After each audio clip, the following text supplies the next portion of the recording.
робите? А коїться те, що ми представляємо вашій увазі 15 найочікуваніших фантастичних фільмів другої половини 2026 року. Довгоочікувана Одіссея Крістофера Нолана, нові пригоди Людини-павука, постапокаліптичний трилер від культового режисера Рідлі Скотта, Ідеально. нове пришестя оселі зла, Джена Ортега, яка стала андроїдом, цікавезна версія парка юрського періоду, зіркові акторки, які безсоромно мацають голого чоловіка та багато чого ще. Не кажи мамі. Вітаю, друзі! Ви на каналі Є-кіно, з вами Олег, і сьогодні у нас 15 офігезних фантастичних фільмів, про які говорять усі. Тож підписуйтесь, тисніть палець вгору і погнали! Серйозно? Та ну, Ну так. оце крутяк! Цій оселі потрібен господар. Хочу, щоб ти обрала мене. Цар і так і скоро повернеться. Марні надії. «Одіссея» – масштабний пригодницький епік від режисера Крістофера Нолана, знятий за мотивами класичної поеми Гомера. У центрі історії легендарний грецький цар Одіссей, який після 10 років кривавої Троянської війни намагається повернутися додому. Головну роль у фільмі виконав Метт Деймон. Також у касті Том Голланд, Енн Гетевей, Зендея, Роберт Паттінсон, Шарліз Терон та ще до біса багато зіркових акторів. Ніхто не стане між мною і домом. Навіть боги. Після 10 років Троянської війни Одіссей нарешті вирушає додому на острів Ітака, де на нього чекають дружина Пенелопа і син Телемах. Однак повернення додому перетворюється на ще більше випробування, ніж сама війна, і затягується ще на 10 років. На шляху Одіссею доведеться зіткнутися з циклопом Поліфемом, чарівницею Цірцеєю, сиренами, морськими чудовиськами і навіть гнівом клятих богів. Поки він намагається вижити і повернутися до родини, вдома його царство заполонили нахабні женихи, які хочуть одружитися з Пенелопою і зайняти місце Одіссея. Тримайте курс!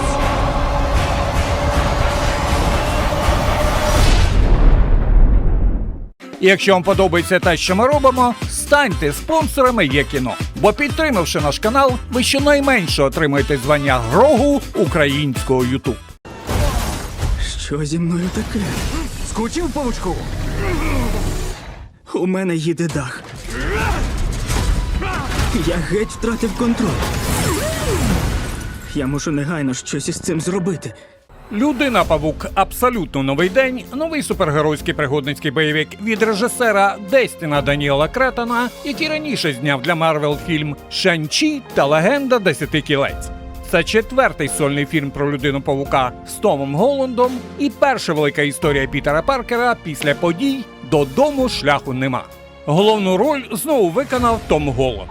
Також у касті Зендея, Джейкоб Баталон, Джон Бернтал у ролі карателя, Марк Руффало у ролі Халка і ще кілька дуже цікавих персонажів для фанатів Марвел. Не знав, що вас аж так роздуває. Після фіналу попереднього фільму світ більше не пам'ятає, хто такий Пітер Паркер. Тепер він живе сам, без старих зв'язків, друзів і милої його серцю дівчини. Але він продовжує захищати Нью-Йорк як людина-павук.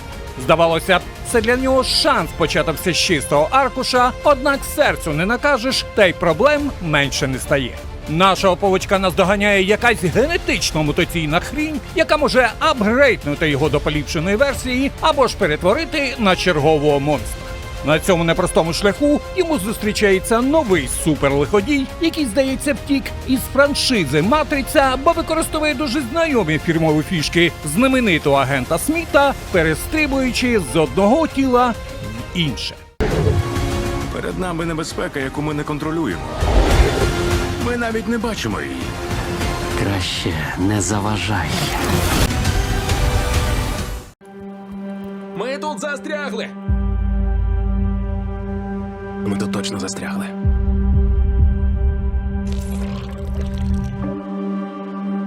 «Останній дім» – фантастичний трилер з елементами горору від французького режисера Луї Летер'є, який раніше зняв «Ілюзію обману», «Перевізника», «Форсаж 10» і збирається зняти «Форсаж 11». Це новий фільм Netflix про звичайну родину, для якої власний будинок раптово перетворюється на довбану пастку.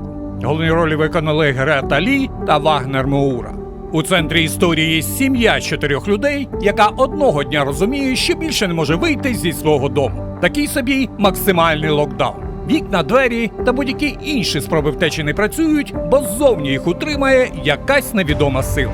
Спочатку це виглядає як якась дивна природна аномалія, але дуже швидко стає зрозуміло, що ситуація значно серйозніша.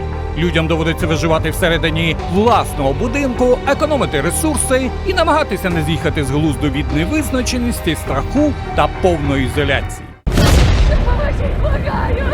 Мед Василь, мені шкода.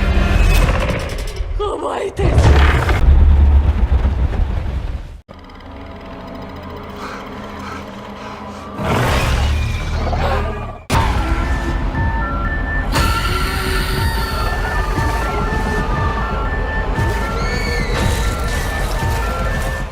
Фільм «Оселя зла» – новий американський хорор-бойовик і нове перезавантаження франшизи Resident Evil, заснований на культовій серії відеоігр.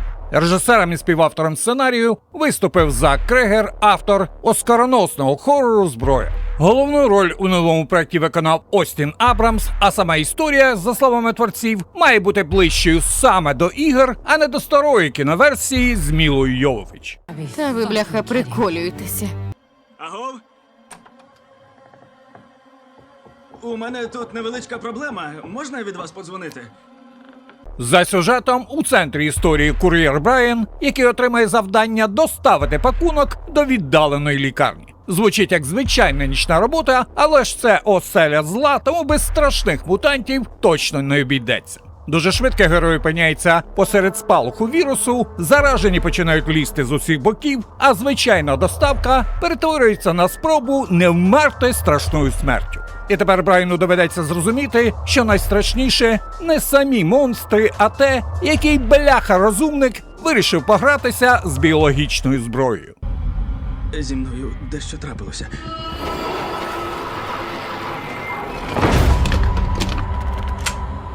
Я по самі вуха в лайні, якщо чесно.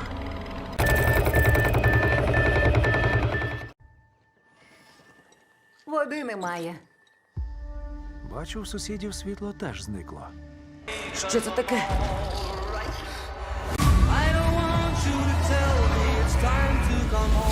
Нам не вибратись. «Кінець Оук-стріт» – американський фантастичний пригодницький трилер від режисера Девіда Роберта Мітчелла та продюсера Джей Джей Абрамса. У центрі історії звичайна родина, чию тиху вулицю після загадкової космічної події переносить у якесь небезпечне невідоме місце. Це варіант, коли не ви їдете в парк юрського періоду, а парк юрського періоду переїжджає до вас. Головні ролі виконали Енн Гетавей, Юен Макгрегор, Мейзі Стелла і Крістіан Конвері. Гадаю, увесь наш район. Наш дім. Уся вулиця перемістилась. Як це в біса можливо? За сюжетом фільму звичайна американська родина разом із усіма сусідами з тихої вулиці Оук-стріт переїжджає у мальовничі хащі юрського періоду. Але, на жаль, не з власного бажання. Просто, бляха, одного дня відбувається якийсь дивний космічний катаклізм, і вся їхня вулиця опиняється у далекому минулому. Все б нічого, та це ніяк не схоже на безпечну веселу пригоду в стилі «Ой, мамцю, подивись, які ці динозаврики милі та гарнюні». Все навпаки. Динозаври починають полювання на беззахисних людей, і тому їм залишається або боротися за власне життя, або молитися. Бог не дасть нам загинути. Грегу, ти в церкві буваєш тільки на Різдво і кажеш дітям, що Бог нас береже. А як же всі ті люди, яких зараз жируть?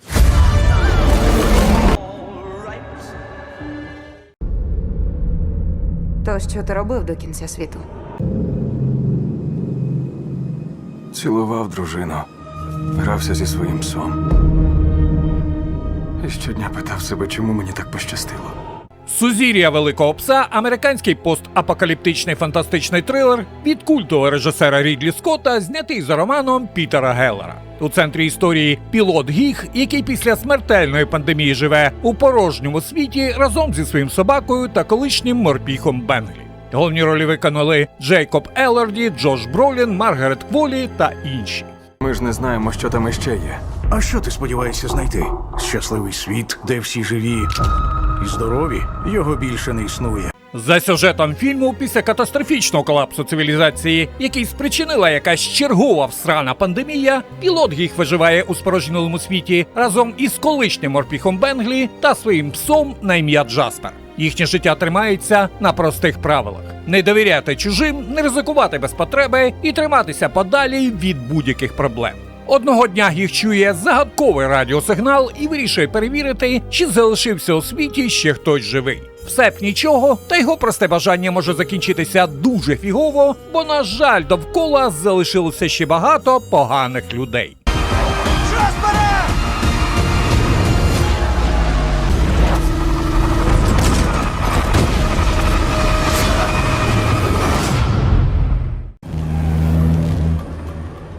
Це вже другий яструб пролітає над нами сьогодні. Вони щось затіяли у пустелі на півночі. Якась секретна база чи щось таке. Ідеальна зброя – американський фантастичний бойовик від режисера Адама Вінгарда, який раніше зняв «Годзіла проти Конга». У центрі подій мати і колишня армійська снайперка, яка живе з донькою у трейлерному парку, аж поки з секретної військової бази не виривається загін генетично модифікованих суперсолдатів. Історія трохи схожа на фільм «Універсальний солдат» з Жаном Клодом Ван Дамом та Дольфом Лундгреном. Та ніхуяшеньки. Головні ролі виконали Ден Стівенс, Ребекка Голл, Алекс Перейра, зірка серіалу «Андор» Адрія Архона та інші. Розкажете мені, з чим я матиму справу? Нам вдалося створити ідеального солдата, щоб використати проти місцевого населення.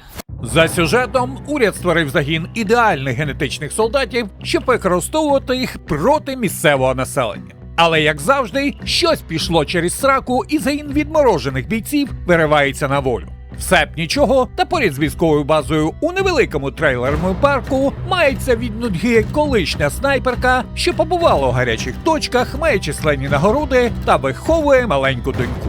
Схоже на те, що генетично модифіковане лайно опинилося не в той час і не в тому трейлерному парку, та ще й добряче вибісило молоду матусю.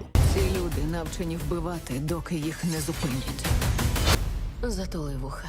Нащо я казатиму багато поганих слів? Ви точно чули про родину Овенсів? Привіт! Про яких шепочуться, що вони... відьми.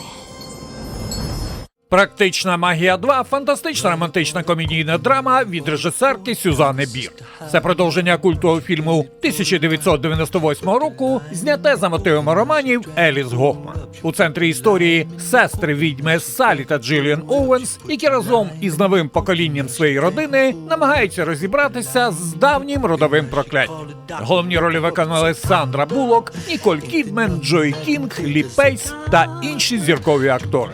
Ви сестри Оуенс? Ага, усі, кого ми любимо, гинуть. Серйозно? Так, жахливою смертю. Просто такі речі зазвичай у Тіндері не пишуть.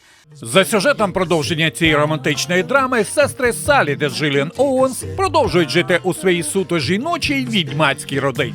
У Саллі підростають дві чудові доньки Калі і Антонія, які, попри все, не вірять в існування прокляття родини Оуенс, через які гинуть і їхні кохані чоловіки. Незважаючи на такий скепсис, прокляття наздоганяє одну з доньок, і сестрам Оуенс знову доводиться пірнути з головою у вир заборонених заклять. На їхньому шляху зустрічається дуже харизматичний експерт із магії у виконанні Лі Пейса, який, схоже, поклав око на одну із сестер.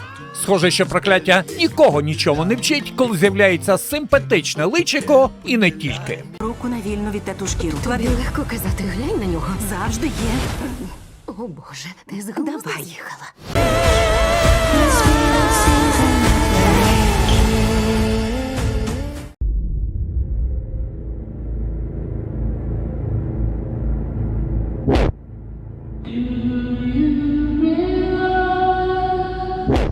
Фільм «Глиноликий» – американський хорор-трилер від DC Studios і Warner Brothers, заснований на персонажі коміксів DC. Це частина нового кіновсесвіту DC, але за подачею фільм ближчий не до звичної супергероїки, яка вже добряче бісить частину глядачів, а до темного боді-хорору. Режисером виступив Джеймс Воткінс, а головну роль виконав британський актор Том Різ Гарріс. За сюжетом у центрі історії актор Мет Гейген, чиє життя руйнується після жорстокого нападу.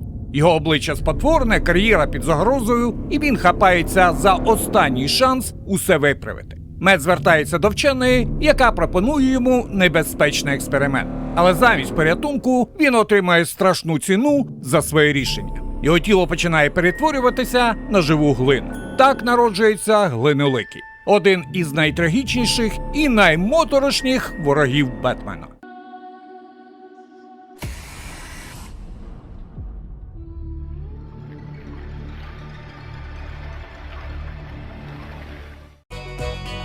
Штучний друг, як чисте полотно. Зовсім дурненька. Схоже на те. Ми виходимо з лабораторії з інтелектом 3-річної дитини. Це там сонце живе, а потім вчимося всьому у своїх людей.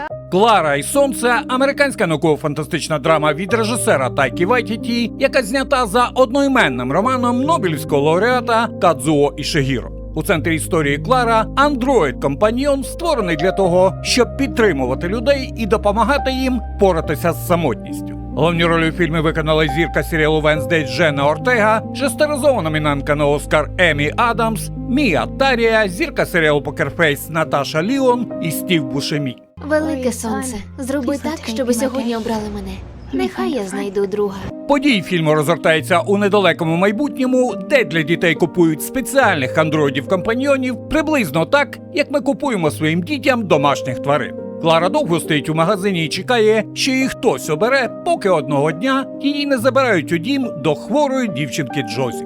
Оскільки Клара мислить приблизно як 3-річна дитина, вона спочатку просто спостерігає за новою родиною і намагається зрозуміти, як влаштовані людські почуття. Вона бачить непрості стосунки Джозі з матір'ю, її самотність, невпевненість та страх за майбутнє. І хоча Клара створена як штучний друг, саме через її погляд історія показує, наскільки складними можуть бути любов, турбота і бажання врятувати близьку людину. Велике сонце, я йду в твій дім.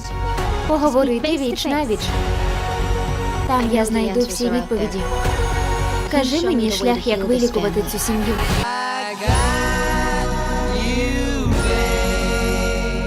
Гейміч Абернетті. Я про тебе дещо знаю. Ти кохаєш її, а вона тебе. Але тепер ти сам за себе.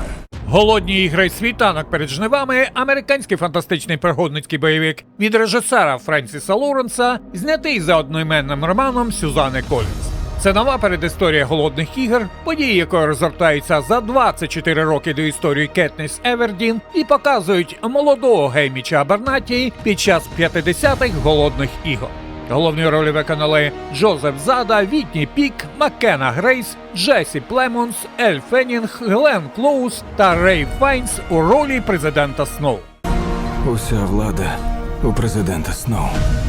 Чому ви усьому цьому коритеся? За сюжетом фільму молодий Гейміч Абернетті живе у 12-му окрузі і зовсім не планує ставати черговою іграшкою Капітолію. Але під час 50-х голодних ігор, які ще називають другою по чвертю, правила стають ще жорсткішими, бо цього разу з кожного округу забирають удвічі більше трибунів. Гейміча відривають від родини, коханої дівчини та нормального життя і відправляють на арену, де шансів вижити майже немає. Все б нічого, та навіть у грі, як у Капітолій придумав як показову м'ясорубку, Гейміч знаходить спосіб не просто перемогти, а добряче вдарити по мордяці Капітолію та особисто президенту Сноу. У разі непокори ми почнемо безпрецедентно довгу і смертоносну криваву бійню, якої ваші люди ще не бачили. Голодні ігри. Світанок перед жнивами. У мене гарні новини, народ! Тут зібралися найкращі бійці з усього світу! Але лише одному дістанеться титул чемпіону світу зі Street Fighter! Street Fighter – вуличний боєць – американський фантастичний пригодницький бойовик із комедійними елементами від режисера Кітао Сакурая, знятий за культовою серією відеоігр. Це нова екранізація легендарного файтингу, щось на кшталт Mortal Kombat, у центрі якої Рю та Кен, яких Чун-Лі залучає до небезпечного турніру World Warrior. Головні ролі виконали Ендрю Коджі, Ноа Сентінео, Джейсон Момоа, 50 Цент та інші. Ти більше не боєць, ти посміховисько. Що як МТВ, я Кен Мастерс. За сюжетом фільму події розгортаються у альтернативному 1993 році, коли відомі бійці Рю та Кен уже давно розійшлися своїми шляхами, заробляють на рекламі і не горять бажанням знову лізти у велику бійку. Але загадково Чун-Лі знаходить їх і пропонує прийняти участь у новому турнірі World Warrior, де найсильніші бійці світу мають зійтися в небезпечному мордобої. Все б нічого, та за цим турніром ховається якась темна історія, через яку старим друзям доведеться не тільки гамселити інших бійців, а й розбиратися зі своїм минулим. А це що за абракадабра?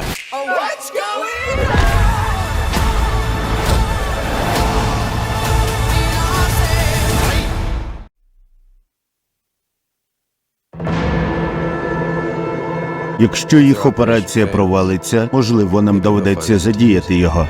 Відміна третьої закладки. Повторюю, відміна третьої закладки. «Годзіла мінус 0» – японська фантастична драма від режисера Такасі Ямадзакі, який раніше зняв оскароносний фільм «Годзіла мінус 1». Це пряме продовження попередньої історії, події якого розгортаються у 1949 році, через 2 роки після першої появи Годзіли, і знову повертають нас до родини Сікісіми.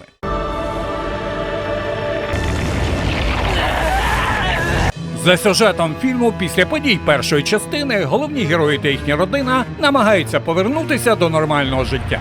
Японія ще не оговталася після війни та попередньої атаки Годзіли, але нова загроза знову руйнує будь-які надії на спокій. Цього разу історія виходить за межі Японії, а поява монстра пов'язана вже не тільки з Токіо, а й з новою катастрофою у США. Коїчі та Норіко знову опиняються в центрі подій, де звичайні люди змушені виживати проти велетенського монстра, якого майже неможливо вбити.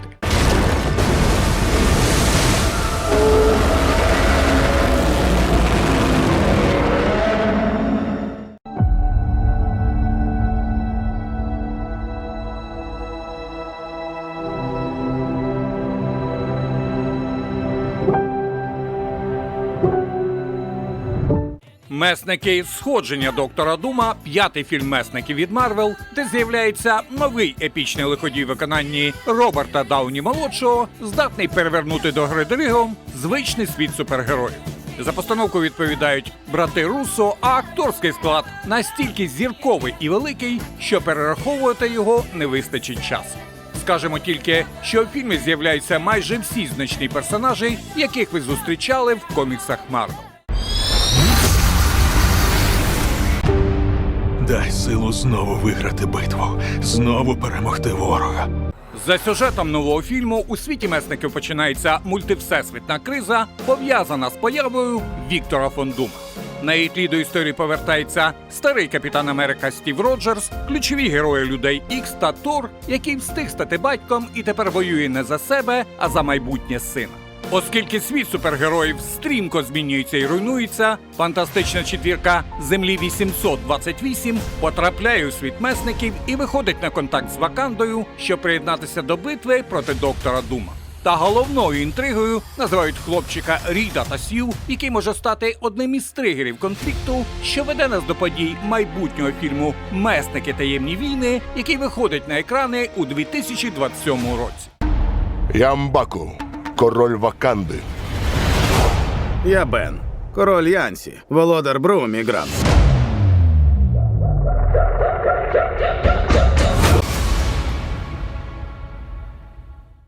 Війна живиться власною кров'ю.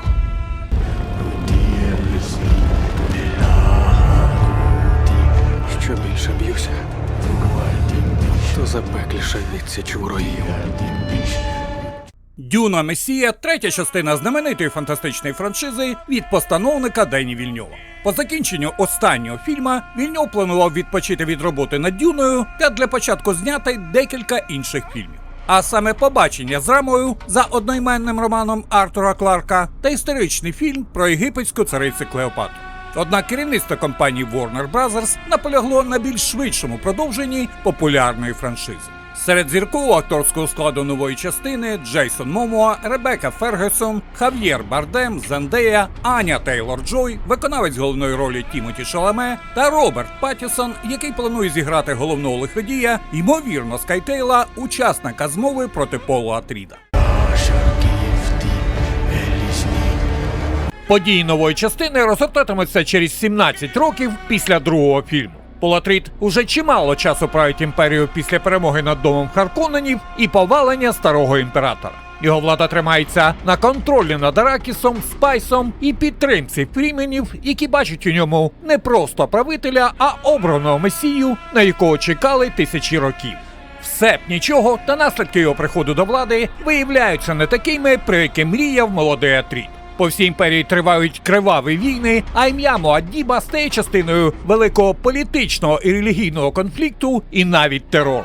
Через це проти нового імператора назріває змова, до якої приєднуються сестри Бене Гесеріт, генії інженери Тлейлаксу, космічна гільдія і навіть імператриця Рулан, а майбутнє Пола все більше виглядає як похмура історія самотнього тирана. Як батько це тягнув. Твій батько не починав війну. Сам Дені Вільньов уже називає цю дюну найемоційнішою та найінтенсивнішою в усій трилогії. Схоже, на нас чекає не просто продовження, а найболючіший, найтемніший і найпотужніший фінал історії Пола Атріда. Я не боюся смерті.